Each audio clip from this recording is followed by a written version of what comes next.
श्री राधा वल्लभ लाल की जय। सद्गुरुदेव भगवान की जय। वृंदावन वर्षाना धाम की जय। महाप्रभु श्री हरिवंश चंद्र जी महाराज की जय। यमुना रसरानी की जय। समस्त सहचरी वृंद की जय। जय जय श्री राधेश्याम। जय जय श्री राधेश्याम।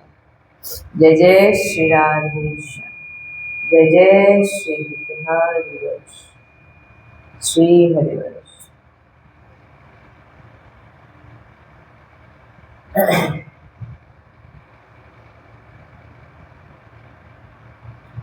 श्री राधा वल्लभ लाल जी कृपाय, वृंदावन वर्षाना धाम जी कृपाय, सद्गुरुदेव भगवान जी कृपाय, समस्त सहचरी वृंद जी कृपाय, श्रीमद् भागवत महापुराण जी कृपाय আমরা যে সৎসঙ্গ শ্রবণ করছি, ভাগবত কথা শ্রবণ করছি, আজকে তার 19তম দিনে আমরা রসামৃত পান করব। এক অদ্ভুত কৃপা আমাদের উপর ভাগবতী হয়েছে যে আমাদের 19 দিনে আমাদের আজ ভাগবত কথা রসামৃত পান আমরা আজ করব।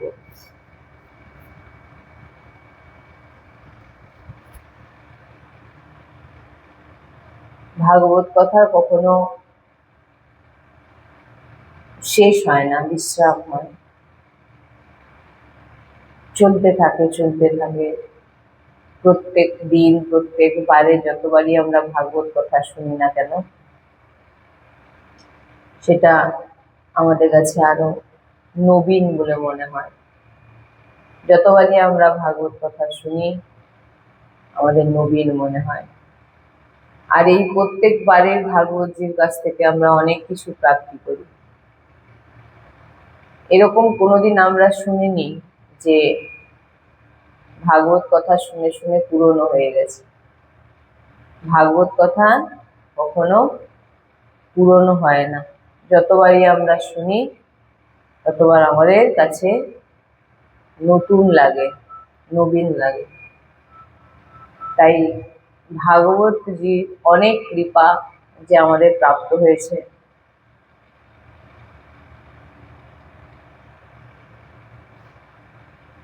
আর আমাদের যে প্রতিদিন আমি একটা কথা আপনাদের কাছে পৌঁছে দিচ্ছি সূচনা, বিশেষ সূচনার মাধ্যমে, যে আমাদের এখন অনলাইন সেশন শুরু হয়েছে, যেখানে অনেক দূরের ভক্ত যিনারা ধামে আসতে পারেন না, তিনারা এখানে এসে তিনারা সরাসরি আমার সঙ্গে বার্তালাপ কথা বলতে পারবে। আপনাদের যা যা ভাগবতিক এবং বিভিন্ন রকম মনের জ্বালা যন্ত্রণার প্রশ্ন উত্তর আমাকে জানান, আমাকে বলুন, এবং তার যতটা সম্ভব আমি আপনাদের সাহায্য করব। তো দুভাগে ভাগ করা হয়েছে। এই বিশেষ যে সেশনটা হচ্ছে সেটা দুভাগে ভাগ করা হয়েছে। প্রথম ভাগ হচ্ছে গ্রুপ সিস্টেম। গ্রুপে অর্থাৎ যদি আপনি 6 জন কি 10 জন গ্রুপ করতে পারেন তাহলে সেটা খুব তাড়াতাড়ি হবে।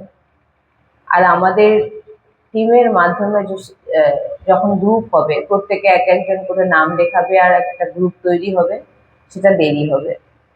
তো সেটাতেও আপনারা নাম লেখাতে পারেন। আর যেটা পার্সোনাল, সেটা হচ্ছে কি আপনি একা গুগল মিটের মাধ্যমে ভাগবতিক চর্চা, বিভিন্ন রকম মানসিক প্রশ্ন উত্তর আমার সঙ্গে করতে পারবেন, আমাকে বলতে পারবেন, আমি তার যতটা উত্তর দিতে পারবো, কিন্তু সেটা ভাগবতিক হওয়া চাই। আর গুগল মিটের মাধ্যমে হবে। তো বিশেষ আরো ক্লিয়ার জানার জন্য আমাদের নাম্বারে যোগাযোগ করুন এবং জেনে নিন।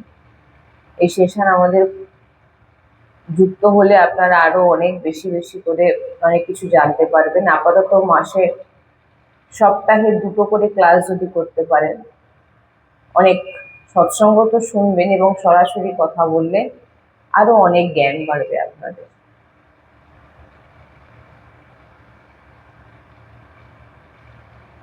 আরো বিশেষভাবে জানার জন্য আমাদের নম্বরে যোগাযোগ করুন। তো আমাদের ভাগবতের আমরা আগের দিন শ্রবণ করেছিলাম ধ্রুবজি মহারাজের চরিত্র, পাবন চরিত্র শ্রবণ করেছিলাম। আজকে শুনব যে ভগবান অবতারিত হন শুধু তার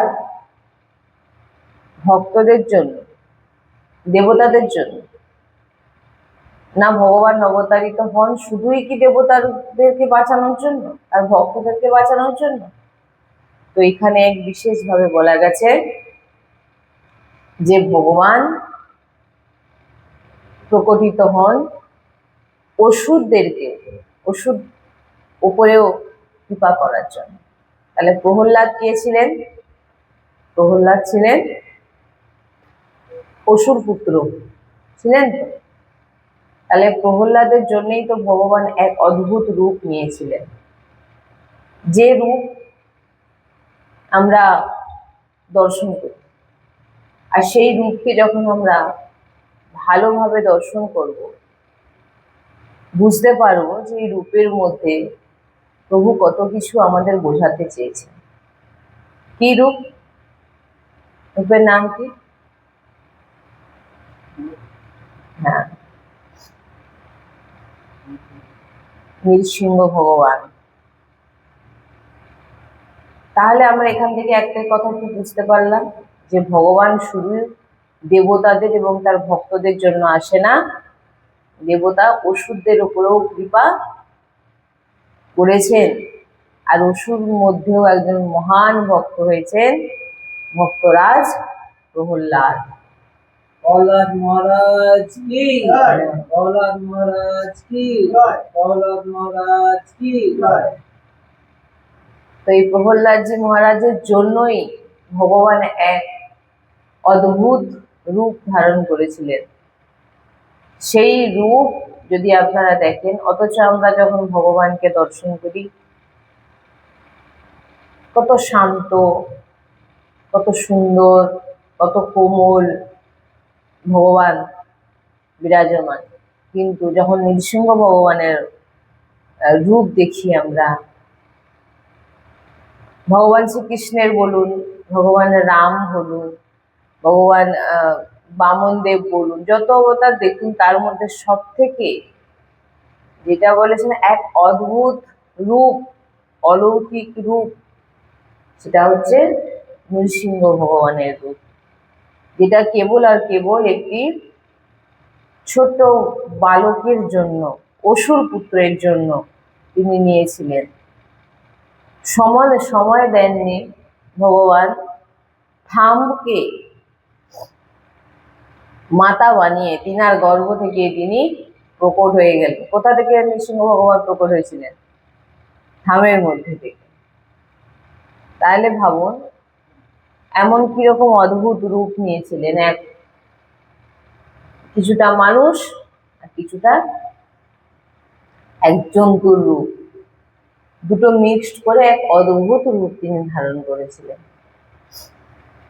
তো এইখান থেকে আমরা বুঝতে পারি যে ভগবান তার ভক্তের জন্য কি না কি করতে পারে। শুধু প্রহ্লাদের মতো, অনেকে বলে যে প্রহ্লাদ, আমরা তো আর প্রহ্লাদ নই, আমরা প্রহ্লাদ নই, নৃসিংহ ভগবান আজও প্রহ্লাদের জন্য বসে আছেন, কিন্তু আমরা প্রহ্লাদের মতো মানসিকতা, আমাদের দৃষ্টি এখনো সেরকম নয়। আমাদের ভাবনা প্রহ্লাদ অন্যরকম ছিলেন, তিনার মতো কি আমরা হতে পারবো?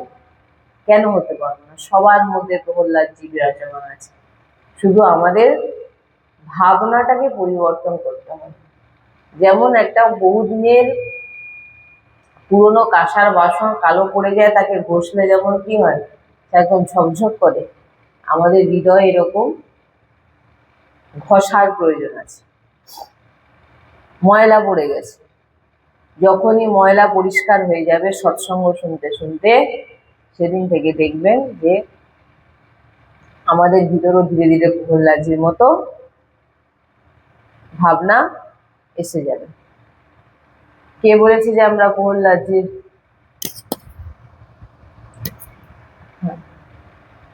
কে বলেছেন যে আমরা প্রহ্লাদজির মতো হতে পারবো?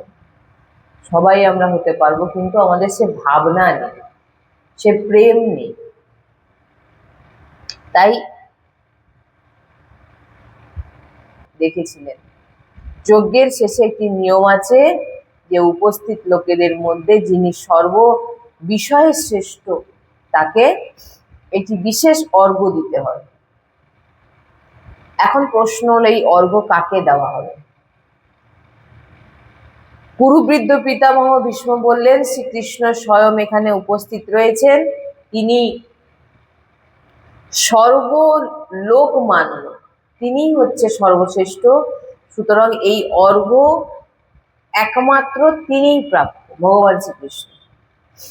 ভীষ্মের কথা শুনে শিশুপাল তখন প্রচুর ক্ষেপে গেলেন। পিতামহ ভীষ্মকে কিছুটা তিরস্কার করে সেই সবার মধ্যে শ্রীকৃষ্ণকে অকথ্য ভাষায় গালাগালি দিতে আরম্ভ করে দিলেন। শিশুপাল হচ্ছেন শ্রীকৃষ্ণেরই পিস্তুত ভাই শিশুপাল।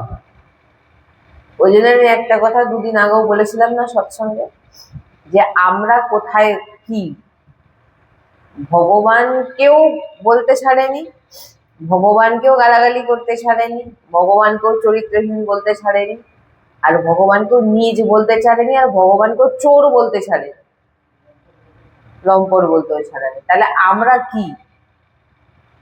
শিশুপাল কতগুলো গালাগালি বলেছিলেন? 100 খানা। 100 পরে তাকে 100 অবধি ভগবান সহ্য করে নিয়েছিলেন।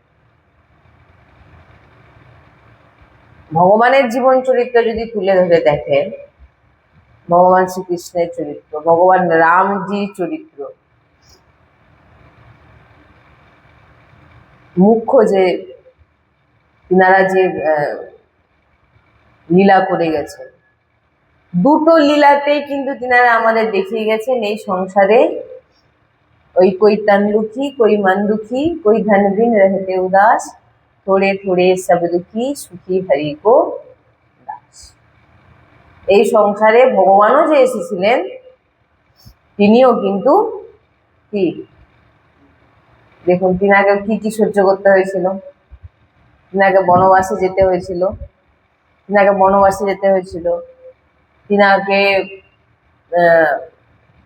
ছোটবেলায় ভগবান শ্রীকৃষ্ণ জন্মেছিলেন তো কোথায় জন্মেছিলেন? জেলখানায়, কারাগারে জন্ম হয়েছিলেন। কোথায়? কারাগার। আমাদের উপর তো তবু এত অত্যাচার হয় না, লুকিয়ে লুকিয়ে কারাগারে জন্ম হয়েছিল। তার আগে থেকে মৃত্যুর যে সংকল্প সবকিছু তৈরি করা হয়েছিল, অষ্টম গর্ভের শিশুকেই মারা হবে, সে জন্মায়নি তার আগে থেকে তার নির্ধারিত হয়ে গেছে।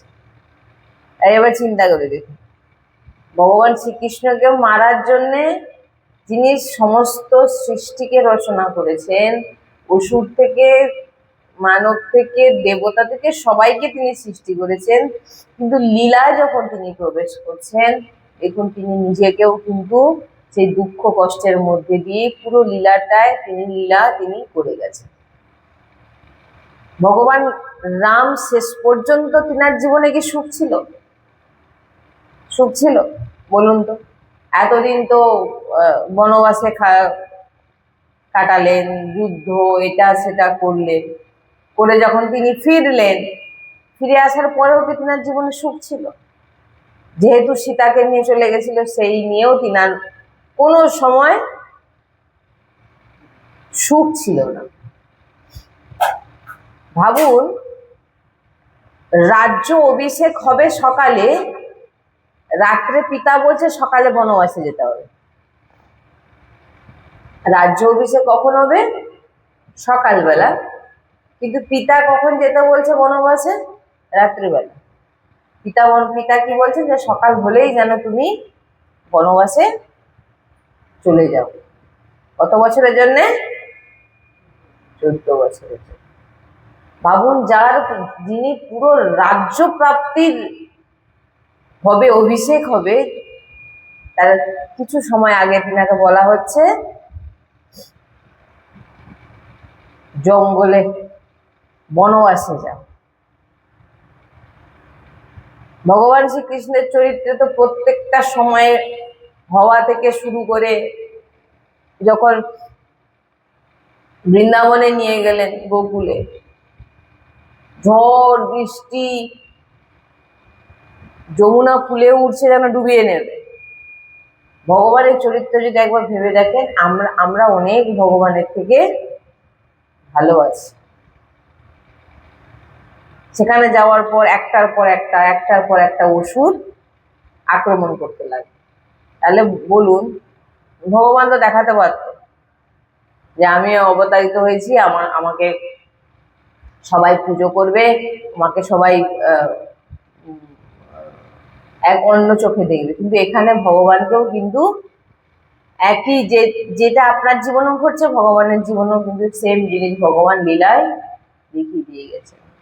তাই এই সৃষ্টিতে যেই আসবে, ভগবান এটাই বোঝাতে চাইছেন, সবাই এখানে দুঃখী। কেন?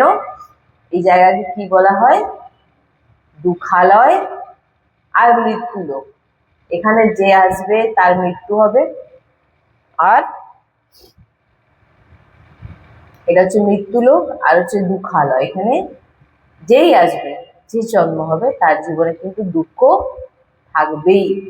দুঃখ ছাড়া গতি নেই। যতই আপনি বলুন, আপনার জীবনে দুঃখ থাকবে।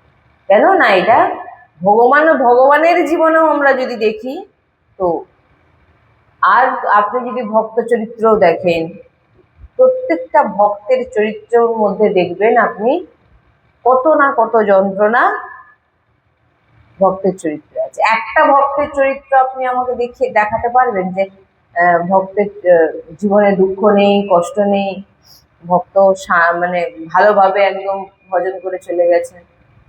মীরাবাইকে কি বলা হয়েছিল? চরিত্রহীন।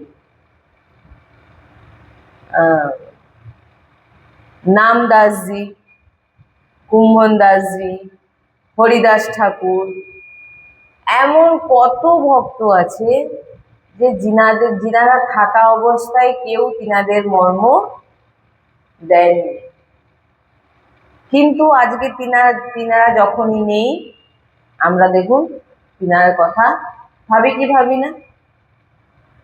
ভাবি তো।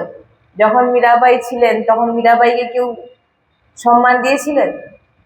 চরিত্রহীন, কত খারাপ, কত কিছু, কত অত্যাচার, আমরা কি জানি মীরাবাই সম্পর্কে? মীরাবাইয়ের যখন লীলা চরিত্র পড়বেন, তখন জানতে পারবেন যে মীরাবাইয়ের সঙ্গে কি কি করা হয়েছিল।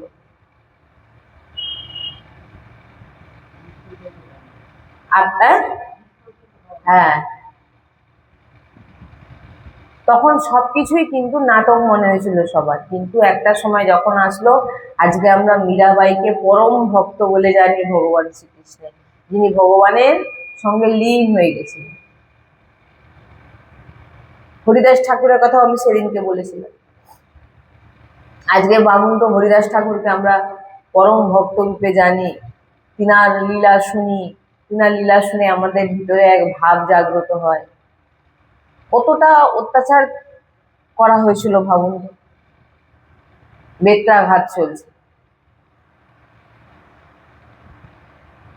আবার লুকিয়ে লুকিয়ে নয়, কিরকম অপমানিত করে ভাবুন।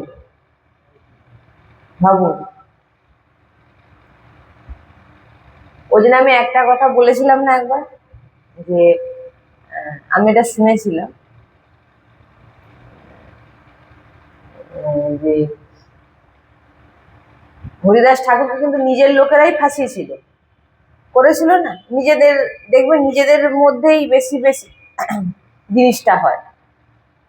একটা সত্য কথা জেনে রাখবেন, আপনাকে যদি কেউ কাঁদায়, আপনার নিজের লোক। আপনাকে যদি কেউ দুঃখ দেয়, সেটা আপনার নিজের লোক। আপনি মারা গেলে আপনাকে যে কাঁধে নেয়, সেটাও কিন্তু আপনার নিজেরই লোক।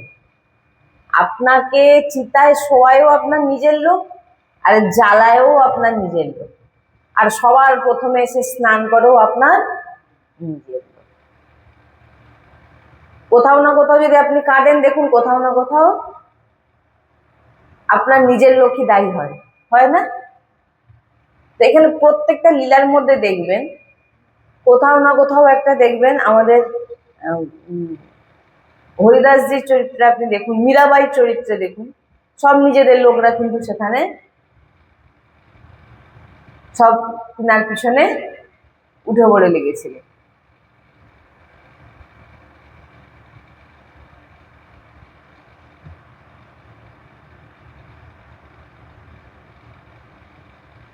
তাই যখন বেত্রাঘাত হচ্ছে তখন হরিদাসজি কি বলছেন যে ভগবান ওদেরকে ক্ষমা করে দাও, ওরা জানে না ওরা কি করছে। আজকে ভাবুন তো, যখন আমরা হরিদাসজির ওপর যে হয়েছিল যা কিছু যখন শুনি, তখন আমাদের ভিতরে কি ভাবনা যায়, কিরকম লাগে বলুন তো শুনতে। তাই তার মানেটা আমি এটাই বোঝাতে চাইছি যে এই সংসারে সবাই দুঃখী, প্রত্যেকে দুঃখী। সে যে যত বড় লোক হোক, কোথাও না কোথাও তার কোনো না কোনো দুঃখ তার লুকিয়ে। তাই এই দুঃখ থেকে বাঁচার একটি মাত্র উপায় হচ্ছে, বাঁচা যায় না তবু লাস্টে আমরা কি বললাম, कोई तन दुखी कोई मन दुखी कोई धन बिन रहते उदास, थोड़े थोड़े सब दुखी সুখী হরি কো দাস। সুখী তাহলে কে? হরির দাস। তাই আমাদেরকে কি হতে হবে? ভগবানের দাস হতে হবে।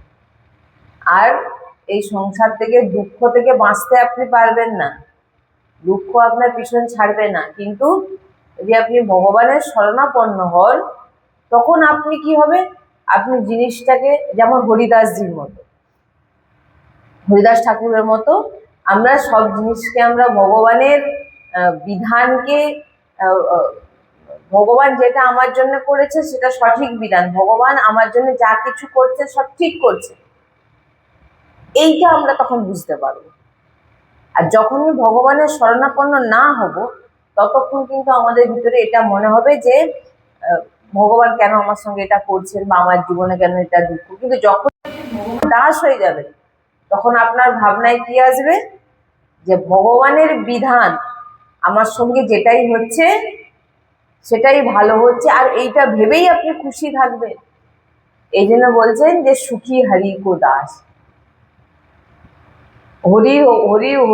হরি ভক্তের ওপর যে যতভাবেই প্রহার করুক না কেন, সে কিন্তু সবসময় প্রসন্ন থাকে, খুশি থাকে। কেন? সে জানে যে আমার ভগবান আমার জন্যে, আমার বিধানে যেটাই লিখেছেন সেটাই আমার জন্যে ঠিক। এটা আর সব থেকে বড় যদি ত্যাগী বলেন, সব থেকে বড় যদি সহ্যশীল ধৈর্যবান যদি কেউ হয়ে থাকে, সে তাকে কাকে বলা হয়? ভক্তকে বলা হয়। আর এই গুণ আমাদের সবার ভিতরে আছে, সেটাকে আমাদের ফুটিয়ে তুলতে হবে। কি করতে হবে না, সব সময় নামের আশ্রয়ে থাকতে হবে, ভগবানের নাম জপের আশ্রয়।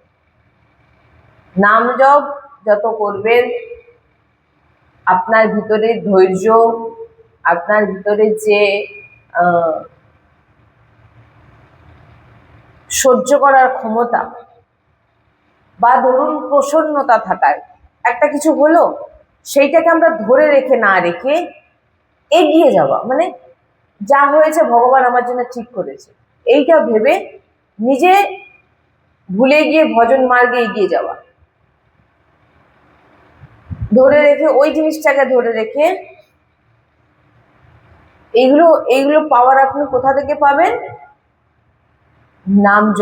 নাম জপের মাধ্যমে। নাম জপ আপনাকে পুরোপুরি তৈরি করে দেবে। তাই জন্য নাম জপ আমাদের জীবনে অতি প্রয়োজন। আজকেই শুনছিলাম আমি, গুরুজি বলছেন যে এমন নাম জপ প্রত্যেকের দরকার, যে যেভাবেই করুক, মালায় করুক, জিহ্বায় করুক, কাউন্টারে করুক, যে যেভাবে করুক, নাম জপই আপনাকে এই লোকে আর পরলোকে সব জায়গার নামই আপনাকে পার করবে। এখানে যদি থাকেন সবসময় দুঃখী, দুঃখ জীবনে, সাংসারিক, আপনি কত প্রবলেম আপনার জীবনে আসছে, কিন্তু তার মধ্যেও যদি আপনি নাম জপ করে যান, তো আপনাকে লড়তে যদি কেউ সাহায্য করবে।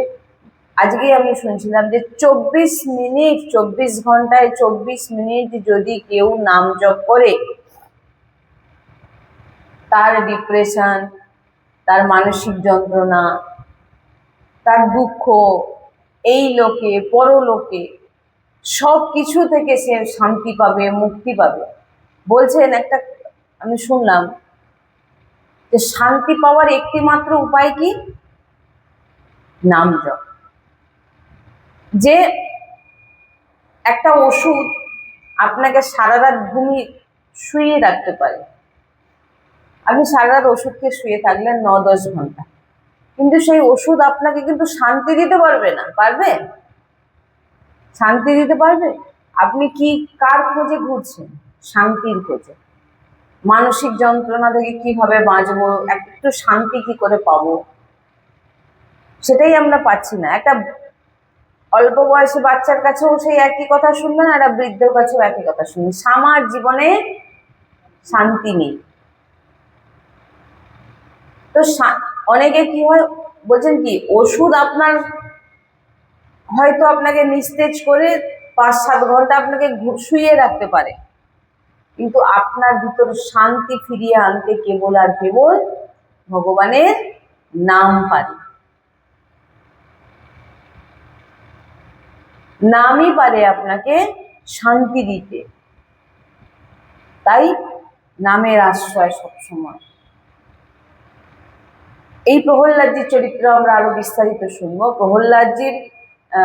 প্রহ্লাদজি পূর্ণরূপে যদি দেখেন, এই নামের জন্য এমন নাম নিয়েছিলেন, এত নিজেকে ভগবানের চরণে অর্পিত করে দিয়েছিলেন যে ভগবানকে বাধ্য হতে হয়েছিল নৃসিংহ ভগবানের মতো এমন একটি রূপে অবতারিত হতে, বাধ্য করে দিয়েছে। পাহাড় থেকে ফেলে দিচ্ছে, নাম নিচ্ছে। বিষ খাওয়াতে যাচ্ছে, নাম নিচ্ছে। মীরাবাইয়ের চরিত্র দেখুন, নাম নিচ্ছে। কুম্মন দাস চরিত্র, এমন ভক্ত দেখা গেছে চৌখা মেলাজি মহারাষ্ট্রে, যে জিনার হাড়ের ভিতর থেকে নাম উচ্চারণ হচ্ছে। ওই জন্য বাইরে ক্রিয়া পারুন না পারুন কোনো যায় না আসে না। কতটা কি আপনি পুষ্প দিলেন, কতটা কি আপনি ফল দিলেন, কত দামি ধূপ দিলেন, ভগবানের সামনে কত দামি মিষ্টি রাখলেন, এইগুলো কোনো কিছু যায় না আসে না। এগুলো তো আপনার ভাবনা। কতটা আপনি ভগবানকে নিজেকে দিলেন, সেটাই হচ্ছে ভগবান দেখে। আপনি নিজেকে কতটা ভগবানের চরণে অর্পিত করেন।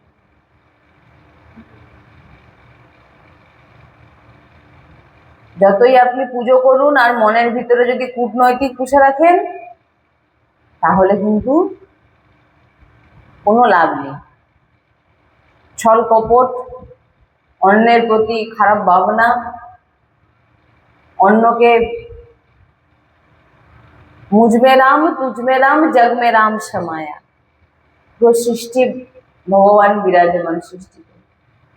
আপনি যাকেই দেখছেন আপনার সামনে আপনার ইষ্ট দাঁড়িয়ে আছে। কার উপরে রাগ করবেন, কার উপরে গালাগালি করবেন, বা কাকেই বা আপনি খারাপ চোখে দেখবেন, বা কাকেই বা অভিশাপ দেবেন, আপনার সামনে কে দাঁড়িয়ে আছে? আপনার ইষ্টই দাঁড়িয়ে আছেন। কারণ আমরাই বলি সবার ভিতরে ভগবান বিরাজমান, কিন্তু আমার সামনে হয়তো আমার বৌমা দাঁড়িয়ে আছে, তার ভিতরে ভগবান নেই। বৌমা, তার ভিতরে ভগবান নেই। ধরুন দাঁড়িয়ে আছে আমার একটা বাইরের কেউ লোক, নিজের নয়, তার ভিতরে ভগবান নেই, আর সবার ভিতরে থাকবে না। মুঝমে রাম তুঝমে রাম জগ মে রাম সমায়া, সবার মধ্যে ভগবান বিরাজমান। তো এই যে এই ভাবনা, ওই জন্য বলে না, ভক্ত হওয়া অনেক কঠিন, ভক্ত হওয়া অনেক কঠিন। ভেষ সবাই ধারণ করতে পারে, আচরণে আনাটাকেই ভক্ত বলে। আপনার আচরণে যদি না ভক্ত ভাবনা থাকে না, আপনি যতই সেজে আসুন না কেন, কোনো লাভ হবে না। আপনি কার কাছে নকল সাজছেন? ভগবানের চোখে আপনি নকল সেজে ভগবান আপনাকে চিনতে পারবে না। আপনি জগতের সামনে নিজেকে পরিবর্তন করে দাঁড় করিয়ে দিলেন, কিন্তু আপনার অন্তরের ভিতর যে কত ময়লা, সেটা কিন্তু কে জানে? ভগবান কিন্তু জানে যে তোমার অন্তরের ভিতর কতটা ময়লা আছে। অতএব তুমি যতই বাইরে থেকে ভেজ নিয়ে আসো না কেন, আর যতই ধূপ দাও, ভাবো আমি বড় বড় ফুল দিচ্ছি, আমি এটা দিচ্ছি সেটা দিচ্ছি, আমার মতো সেবক আমি অনেক, জানো আমি এই এত দামি ভগবানকে ধূপ দিই। ভাই তুমি কি ভগবানকে দেবে? ভগবান তোমাকে বাঁচিয়ে রেখেছে, নিঃশ্বাসটুকু নিচ্ছ তার কৃপাতে। এখনই না বললে বন্ধ হয়ে যাবে।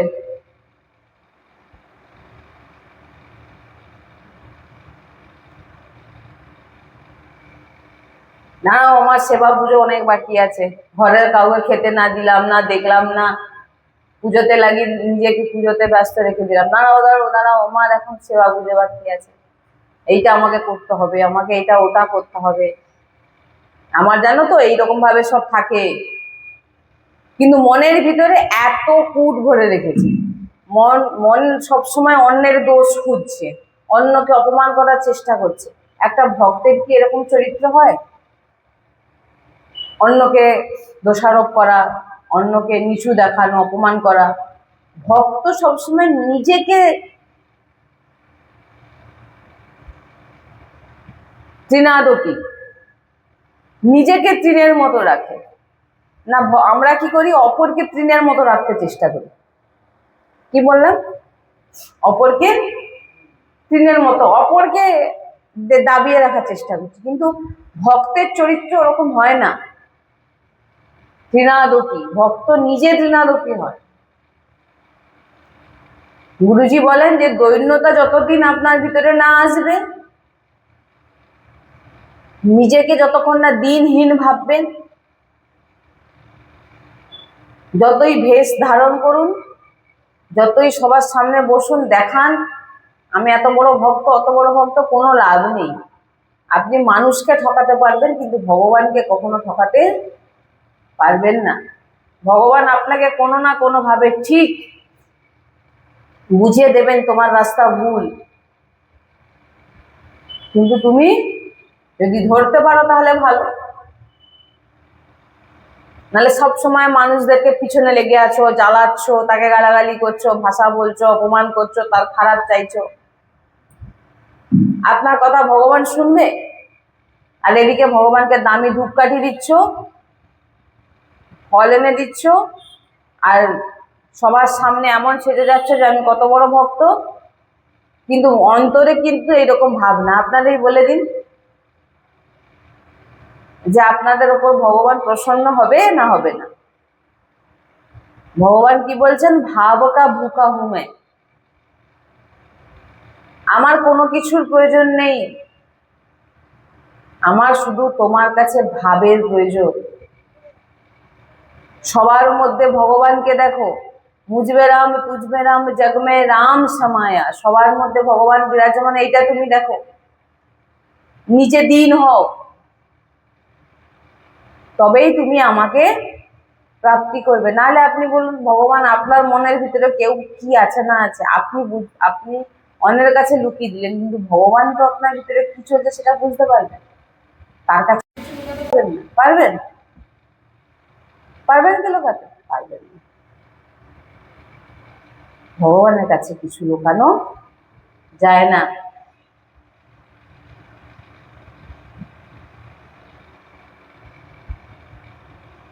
কিছু কিছু এমন অদ্ভুত অদ্ভুত লীলা হয়, যিনারা ভক্তরা হন যিনারা জানেন। তাই সবসময় আমাদের নিজেদেরকে পরিবর্তন করা উচিত অপরকে করার আগে। নিজের স্বভাব, নিজের আচরণ, ভগবান যেটা বলছেন, সবার মধ্যে ভগবানকে দেখা, নাম জপ করা, দিনহীন হওয়া, নিজেকে দিনহীন মনে করা। একটা মানুষ আপনাকে কখন দেখবে? যখন দেখবেন ধরুন আপনি ভিক্ষা চাইতে গেছেন, আপনি একদম ভেষ ভাস সেজে গেলেন, আপনাকে ভিক্ষা দেবে কি সে? আপনি দিনহীন হয়ে গেলে তবেই কিন্তু আপনাকে সে ভিক্ষা দেবে। এরকম ভগবানের কাছে যখন আপনি দাঁড়াবেন, তখন সেখানে আপনাকে দিন হয়ে যেতে হবে, তৃণ হয়ে যেতে হবে, তৃণ, যার উপরে হেঁটে চলে গেলেও সে কোনো কথা বলে না। গাছের মতো হতে হবে, যাকে কেটে ফেললেও ঢিল ছুঁড়ে তার ফল পাড়ছেন, ফুল ছিঁড়ে নিচ্ছেন, কেটে ফেলছেন, কোনোদিন কিছু বলে না। নদী কখনো আপনাকে বলে? এই জন্য বলছেন নদীর মতো হতে শিখুন, গাছের মতো হতে শিখুন, ঘাসের মতো হতে শিখুন, ওদের দেখে শিখুন।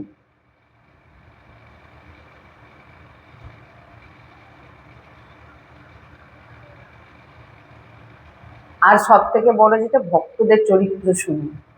আমাদের ভাগবত বিশ্রাম হলেই আমরা ভক্ত চরিত্র শ্রবণ করি। আমাদের ভাগবত যখন বিশ্রাম হয়ে যাবে, ভাগবত এখন তো প্রহ্লাদজি চরিত্র চলছে, এখন অনেকদিন চলবে, তারপরে ভাগবত বিশ্রামের পর আমরা কি শুনবো? ভক্ত চরিত্র। তো আমরা প্রহ্লাদজি চরিত্র কালকে বিস্তারিত শুনবো। আজকে সৎসঙ্গে আমরা যেটা জানলাম, যে আমাদের শিখলাম যেটা, আমাদের জীবনের দুঃখ দূর করার জন্য আমাদের কিসের প্রয়োজন আছে? নাম জপ। আর নিজেকে সবসময় দিনহীন মনে করা, নিজেকে তৃণারূপী, নিজেকে তৃণের মতো, গাছের মতো নিজেকে তৈরি করবে। শুধু সহ্য করতে জানবে, ভগবানের নাম আপনাকে এইগুলো শেখাবে। তো প্রহ্লাদজির চরিত্র আমরা বিস্তারিত ভাবে কালকে আমরা শ্রবণ করব।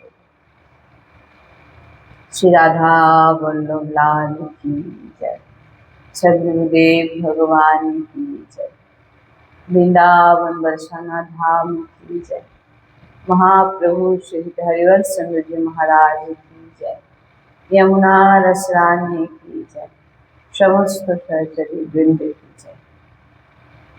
जय जय श्री राधेश्याम, जय जय श्री राधेश्याम, जय जय श्री राधेश्याम, जय जय श्री हरिवंश, श्री हरिवंश।